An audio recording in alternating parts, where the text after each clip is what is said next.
tago. Anong gupit mo? Low taper ko yan.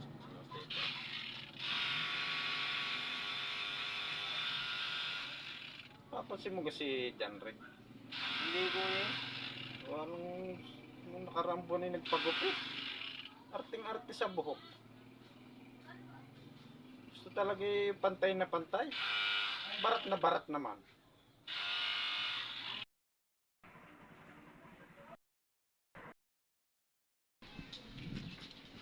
Tago.